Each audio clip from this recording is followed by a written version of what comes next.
Now, what is up inside the locker room? We are back with another quick little short on Sunday morning.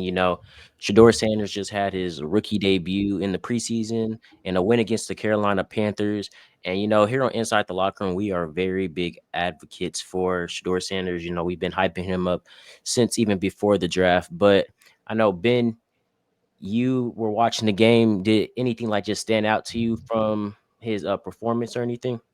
I think it was just super entertaining to just watch him play and finally get out there too. I mean, you saw him complete, most of his passes, most of his his throws were, usually on the money, and he did what he could out there for his first ever preseason game in his NFL debut. And I'm super proud watching him, and he threw for 2 touchdowns as well, both the same tight end there. So um it's just nice to finally see him out there again, like I said. So I mean, was there anything that stood out to you, Deuce? I mean, it was also great to watch the entire Browns team in general just play how like they played, and you even saw him say after the game too. This is like our Super Bowl here, even though it was a preseason game.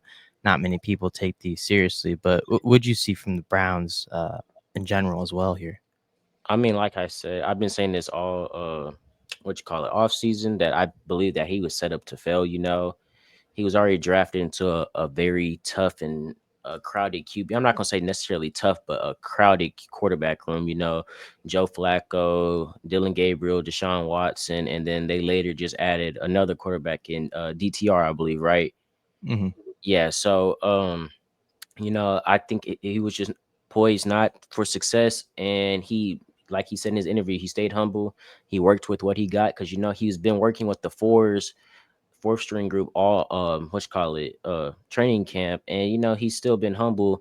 And the fact that he was able to go out and go 14 for 23 against the Panthers starters, that kind of shows a lot. And like that I really think that GM should have like took a look and like man, we messed up, or we had the opportunity to draft him and we kind of skipped out on that.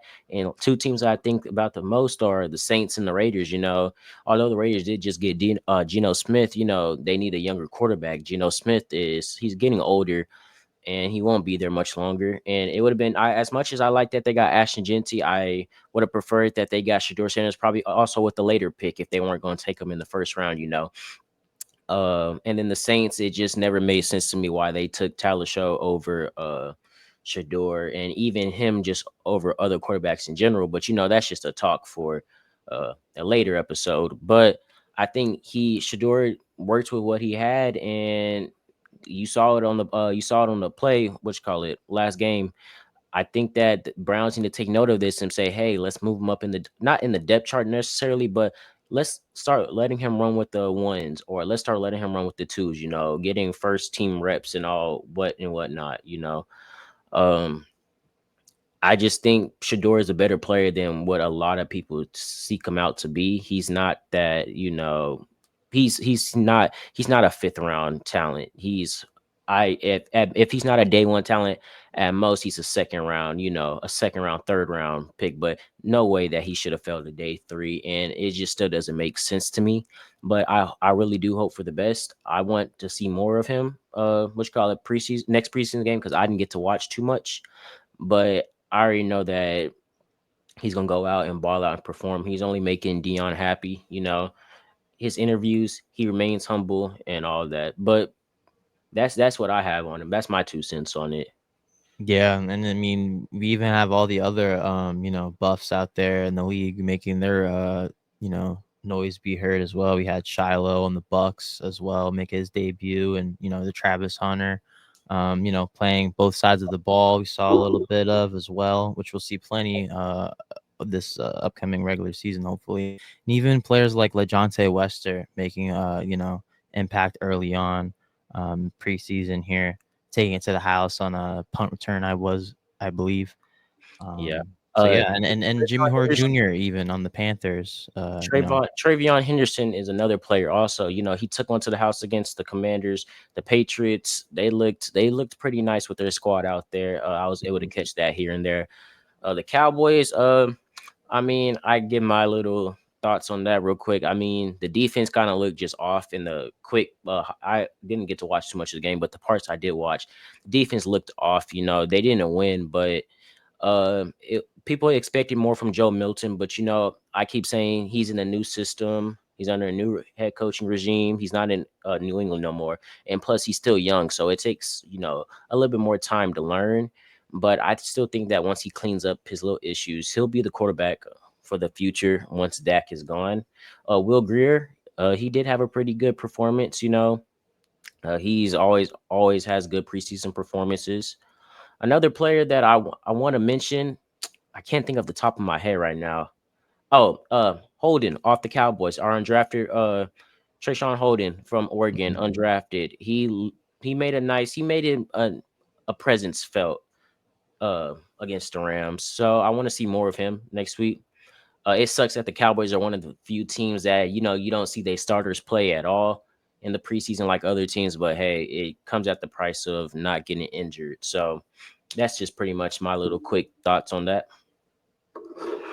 Yeah, and then as far as the New York Jets go, I mean, Justin Fields had a short night for his first preseason game, but I liked what I saw from the offense last night, and especially the offensive line there. Membu winning his battles, Olu Fashanu. Actually, I'm not sure if Olu Fashanu played yesterday, but regardless, just the O line getting used to playing together was just really important, obviously, for the first game of the season here. And then first drive, Justin Fields takes it to the end zone, scrambling wise, and I think that's going to be very, I guess, poetic. And we'll definitely have to get used to that, running him running into the end zone as a mobile quarterback here. And the Jets haven't had a mobile quarterback, I think, ever. So it's going to be exciting to see him run the offense this year. And then we saw a lot of people from the defensive line as well coming up big. And then also my favorite thing, I think about the game yesterday was just Aaron Glenn holding people accountable when they did make the small mistakes and the silly things that have hurt us in the past. So, yeah, good start to preseason so far for the Jets here. Yeah. So, this quick little short episode. Hope that y'all were able to catch the live. But if not, it's gonna be posted on Instagram. Instagram clips will be posted on Instagram, and the video will be posted on YouTube shortly. Also, make sure you like, comment, and subscribe and share. We're almost to 100 on YouTube. We're at 88, if I believe. And make sure you tune into this week's episode. We have a special guest coming up. We probably have two special guests, another special guest coming up. We're still talking about it, but make sure y'all tune in this week. And also make sure y'all tune in for me and Michael Sports Talks. He wasn't able to get on the pod last week. Me and him are going to talk some HBCU sports and some upcoming Grambling football. But as always, stay tuned.